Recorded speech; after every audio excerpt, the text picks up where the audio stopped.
National human rights commission, इसके बारे में आप क्या जानते हैं? इसे बनाया गया था protection of human rights act 1993 के अंडर। ये एक स्टैट्यूटरी बॉडी है, यानी कि इसे एक कानून के द्वारा बनाया गया है। कॉन्स्टिट्यूशन में इसका नाम नहीं मेंशन्ड है, ठीक।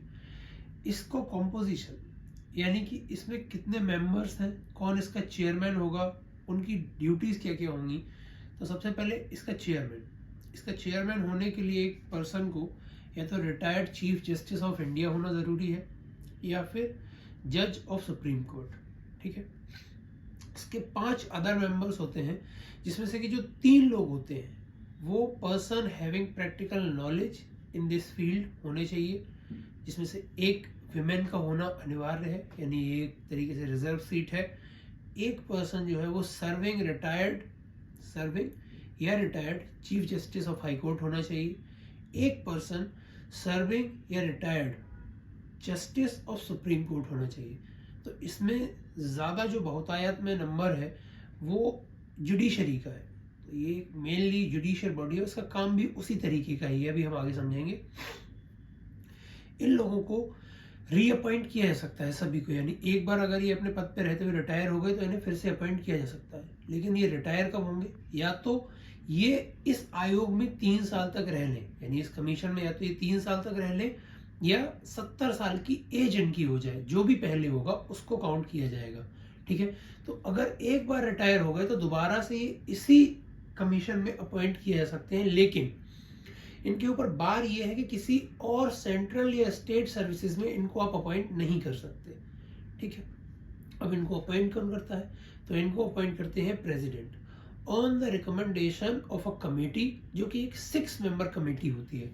इस कमेटी में कौन कौन लोग होते हैं? अच्छा, एक जनरल एक जरूरी बात यह भी है, इन 6 मेंबर्स के अलावा 7 एक्स ऑफिशियो यानी कि पदेन इसके मेंबर्स भी होते हैं। वो कौन कौन होते हैं?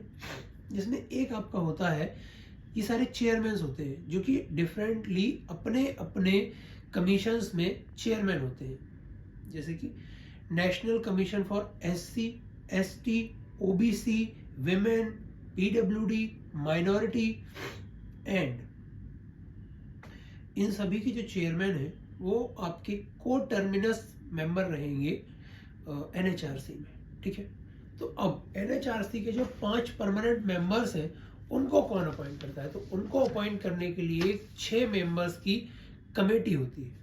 तो उनमें कौन कौन होता है? तो सरकार के पक्ष से आते हैं प्रधानमंत्री, home minister, speaker of Lok Sabha, deputy chairman of Rajya Sabha, और विपक्ष से आते हैं LOP लोकसभा में से और LOP राज्यसभा में से।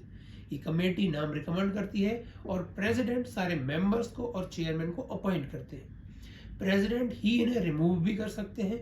इनके रिमूवल के सर्टेन ग्राउंड्स होते हैं जो रटना उतना इंपॉर्टेंट नहीं है, लेकिन हाँ, अगर एक ग्राउंड है जो कि प्रूव्ड इनकैपेसिटी और मिसबिहेवियर का है, अगर उसके लिए आप इनको रिमूव कर रहे हैं तो पहले आपको सुप्रीम कोर्ट में ये मैटर भेजना होगा। सुप्रीम कोर्ट इंक्वायरी के बाद बताएगा कि आप इस ग्राउंड पे उस व्यक्ति को रिमूव कर सकते हैं या नहीं, ठीक है। NHRC के बारे में सबसे ज़रूरी जानने लायक बात यह है कि हर स्टेट के पास अपना अपना स्टेट ह्यूमन राइट कमीशन भी है, लेकिन Delhi national human right commission के अंडर आता है। जम्मू कश्मीर एंड लद्दाख के पास अपना स्टेट ह्यूमन राइट कमीशन नहीं है। और यही इसके बारे में कुछ जानने लायक इंपॉर्टेंट पॉइंट्स थे।